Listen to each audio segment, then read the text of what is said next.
பணித்துறைகள் ஜனவரி 3, 2026. இன்றைய தியானத்திற்கான தலைப்பு சகலமும் அறிந்துள்ள கர்த்தர். தியான வசனம் யாத்ராகமம் 20:2.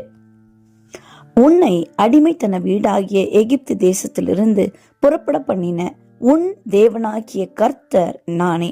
யாத்ராகமம் 20:2. கர்த்தர் என்பதற்கான எபிரேய வார்த்தை ஏகோவா என்பதாகும். தேவனுக்கு எல்லாம் தெரியும் என்பதை இந்த வார்த்தை உணர்த்துகிறது.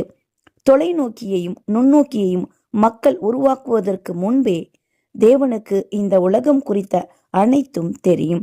நட்சத்திரங்கள் எப்படி ஒளிர்கின்றன, சிறிய விதை எப்படி தளிர்க்கிறது போன்றவை எல்லாம் தேவனுக்கே முழுமையாக தெரிந்த ரகசியங்கள். தேவன் யோபிடம், நான் பூமியை உருவாக்கிய போது நீ எங்கே இருந்தாய் என்று கேட்டார். நம்முடைய தேவன் எவ்வளவு ஞானமும் வல்லமையும் அன்பும் உடையவர் என்பதை சிருஷ்டிப்பு காட்டுகிறது. உலகில் உள்ள ஒவ்வொன்றும் என்னை தேவனே படைத்தார் என்று கூச்சல் போடுகின்றன. சூரியன், சந்திரன், கிரகங்கள் அனைத்தும் செவ்வனே சுழல்கின்றன.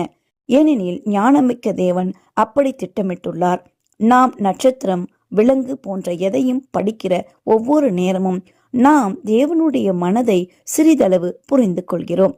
இந்த உலகம் மர்மங்களால் நிரம்பியுள்ளது. ஆனால் ஒவ்வொரு மர்மமும் நம் சிருஷ்டிகரான தேவன் எவ்வளவு ஞானமுள்ளவர் என்பதையே காட்டுகிறது.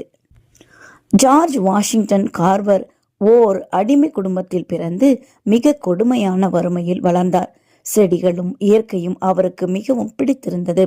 அவற்றை பற்றி அதிகம் ஆராய்ச்சி செய்தார். நாட்களில் தென் அமெரிக்க விவசாயிகள் பெரும்பாலும் பருத்தி மட்டும் வளர்த்தனர். நிலம் பலம் இழந்தது.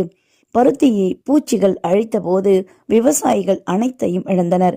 தேவனிடம் கேட்டு ஒரு புதிய யோசனையை கார்வர் கண்டுபிடித்தார். நிலம் மீண்டும் வளமாக மாற வேர்க்கடலை, சக்கரவள்ளி கிழங்கு போன்ற பயிர்களை வளர்க்க வேண்டும். வேர்க்கடலையை வைத்து என்னவெல்லாம் செய்யலாம் என்று மக்கள் கேட்டார்கள். கர்த்தரே, உமது ரகசியங்களை எனக்கு காட்டும் என்று கார்வர் மீண்டும் ஜெபித்தார். தேவன் அவருக்கு பல புதிய பயன்பாடுகளை காட்டினார். வேர்க்கடலையை வைத்து சுமார் 300 விதமான பொருட்களை உருவாக்கினார். சர்க்கரைவள்ளி கிழங்கிலிருந்து சுமார் 100 விதமான பொருட்களை உருவாக்கினார். அவரது யோசனைகள் விவசாயிகளை மீண்டும் செல்வந்தர்களாக்கின. இந்த கண்டுபிடிப்புகள் தேவன் தந்த ஈவுகள் என்றார் கார்வர். தேவனுக்கு தெரியாதது எதுவும் இல்லை. நம் தேவைகளை அவரிடம் சொன்னால் நாம் செய்ய வேண்டியவற்றை அவர் நமக்கு கற்றுத் தருவார். கர்த்தரிடத்தில் கேளுங்கள், உங்களுக்கு வெற்றி நிச்சயம். ஆவியில் வளருவோம். தேவன் நம்மை ஆசிர்வதிப்பார். இந்த நாள் உங்களுக்கு இனிய நாளாய் இருக்கட்டும்.